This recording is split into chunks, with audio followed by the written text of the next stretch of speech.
Hello সবাইকে, আসসালামু আলাইকুম। কেমন আছেন আপনারা? আশা করি যে যেখানে আছেন ভালো আছেন, সুস্থ আছেন। তো আজকে কিন্তু আপনাদের সাথে একটা পিঠার রেসিপি শেয়ার করব, সেটা হচ্ছে পাটিসাপটা পিঠা।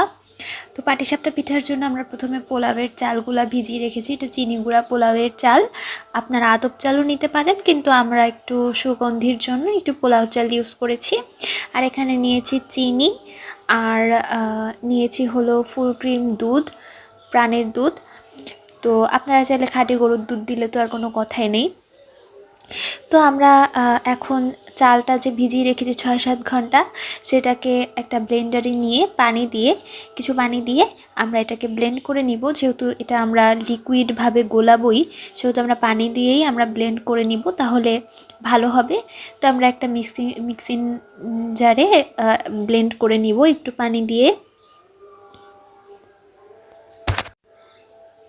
তো দেখতেই পাচ্ছেন আমাদের ব্লেন্ড করা হয়ে গেছে। তো এটাকে আমরা একটা চালনির সাহায্যে চেলে নিব, মানে ছেঁকে নিব আর কি। তো আমরা এই ছাঁকনির সাহায্যে ছেঁকে নিচ্ছি। তো এইভাবে করে হাতের সাহায্যে ছেঁকে নিলে যতটুকু সুজি থাকে সেই সুজিগুলো বের হয়ে যায়। তা সেই সুজিগুলো বের হয়ে গেছে, একদম স্মুথ একটা ব্যাটার হয়ে গেছে। এই যে আমাদের সবগুলোই করা হয়ে গেছে, এরকম এরকম ঘনত্ব হয়েছে। এখন আমরা পানি দিয়ে তারপরে এটাকে আরও ভালো করে পাতলা করে গোলাতে হবে। তার আগে সুন্দর করে হাত দিয়ে একটু ফেটিয়ে নিতে হবে, এবং অবশ্যই এর মধ্যে একটু ময়দা ইউজ করতে হবে, নাহলে কিন্তু সফট হবে না, ব্যাটারটা অনেক বেশি ড্রাই হয়ে যাবে। চালের আটা মানে চালের গুঁড়া দিয়ে শুধু করলে হবে ফেটে ফেটে যাবে। তো যার কারণে একটু ময়দা ইউজ করলে ভালো হবে। তো এই পর্যায়ে আমরা চামচ দিয়ে করতে পারছিলাম না, যার কারণে আমি হাত দিয়েই করে নিয়েছি খুব সুন্দরভাবে। একদম মানে একদম স্মুথভাবে আমি হাত দিয়ে জিনিসটাকে মিশিয়ে নিয়েছি, মানে ময়দা এবং চালের গুঁড়াটাকে। তো সুন্দর করে এইভাবে করে আমি হাত দিয়ে অনেকক্ষণই ফেটিয়েছি। আপনারা অবশ্যই দুটো জিনিসটাকে একসাথেই ফেটানোর চেষ্টা করবেন, না হলে লাম্পস থেকে যাবে, আর লাম্পস থেকে গেলে কিন্তু ভালো লাগবে না। তো এই পর্যায়ে আমি চিনি অ্যাড করে দিলাম। চিনি অ্যাড করে সুন্দর করে এখন আমি গুলিয়ে নিচ্ছি। আর চিনি দিয়ে কিন্তু অল্প একটু পানি বের হবে। তো এর মধ্যে আমি দিয়েছি লবণ। তো লবণটা অবশ্যই মিষ্টি খাবারে অ্যাড করতে হয়, না হলে কিন্তু ওভারঅল স্বাদটা আসে না।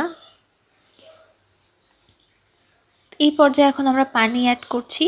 পানি অ্যাড করতে করতে এখন হালকা হালকা পাতলা করব আমরা, অল্প অল্প একটু পানি অ্যাড করতে করতে পাতলা করে নিব।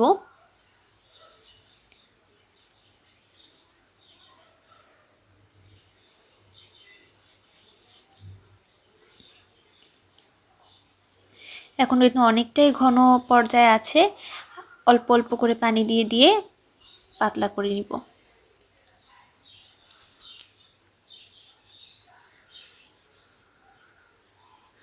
দেখতে পাচ্ছেন আমাদের যে ব্যাটারটা, সেই ব্যাটারটা কেমন পর্যায়ে আছে, আমরা এই পর্যায়ে রেখে দিয়েছি। এই পর্যায়ে আমরা রেখে দিব। আর আমরা অল্প একটু তুলে নিয়েছিলাম যে চালের গুঁড়াটা, সেই চালের গুঁড়াটা আমরা এখন দুধ দিয়ে সুন্দর করে গুলিয়ে রাখবো, যাতে দুধের মধ্যে দিলে দলা পেকে না যায়। আগে থেকে প্রিপেয়ার করে রাখবো।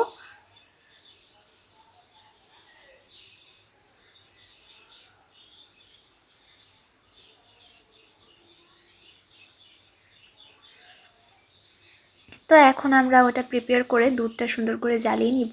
দুধটা একটু জ্বালিয়ে চিনি দিয়ে তারপরে আমরা অ্যাড করে দিব আমাদের সেই গোলানো চালের গুঁড়াটা, মানে চালের পেস্টটা আমরা আসলে গুঁড়া করিনি, একবারে পেস্ট করে নিয়েছি। তো এই পর্যায়ে আমরা চিনি দিয়ে দিব। আমাদের সম্পূর্ণ চিনিটাই লাগবে, কম বেশি আপনারা যে যেরকম চিনি খান সেরকম অ্যাড করে নিতে পারেন, কোনো সমস্যা নেই। তো সেরকমভাবে আমরা চিনি এবং লবণ দিয়ে দিলাম। এখন লবণ দেওয়ার পরে অনবরত নাড়তে হবে এবং ওই চালের গুঁড়াটা অ্যাড করতে হবে, তাহলে কিন্তু দলা পেকে যাবে না, একদম পারফেক্টলি হয়ে যাবে। তো আমরা অনবরত নাড়ছিলাম যাতে লেগে না যায়। আমরা নাড়িয়ে চাড়িয়ে খিরসাটা রেডি করে নিব।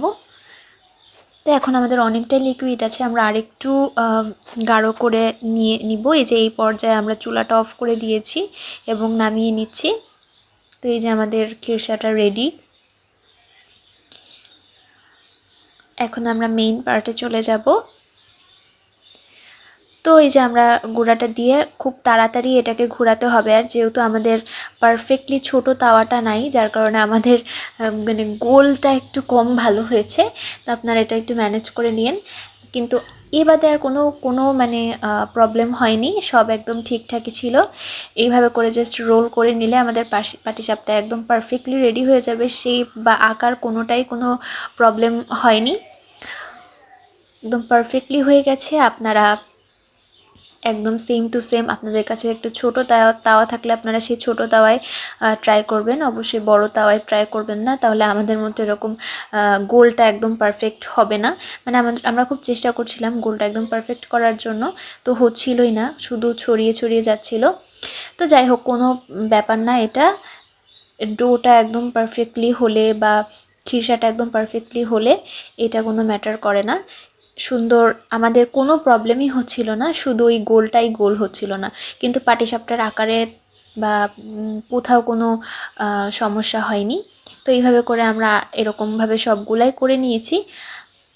তো আমাদের অলমোস্ট হয়ে গেছে, প্রতিটাই একরকমভাবে আমাদের করে নিতে হবে, কোনো চেঞ্জ নেই। তো একইভাবে করে আমরা সবগুলোই করে নিয়েছি, আমাদের অলমোস্ট হয়ে গেছে। এই যে আমাদের পাটিসাপটার ফাইনাল লুক, কেমন লাগলো সবাই অবশ্যই কমেন্ট করে জানাবেন। আশা করি আমাদের ভিডিওটা আপনাদের কাছে ভালো লেগেছে। আর একটা কথা বলে দিই, অবশ্যই পাটিসাপটা পিঠা বানানোর ক্ষেত্রে ননস্টিকের যে তাওয়াগুলো পাওয়া যায় ছোট, সেই তাওয়াগুলো নেওয়ার চেষ্টা করবেন। তো ভিডিওটি ভালো লেগে থাকলে অবশ্যই একটা কমেন্ট করবেন, একটা লাইক করবেন, আমাদের ইউটিউব চ্যানেলটির পাশে থাকবেন, আমাদের ফেসবুক পেজটি ফলো করবেন। ধন্যবাদ।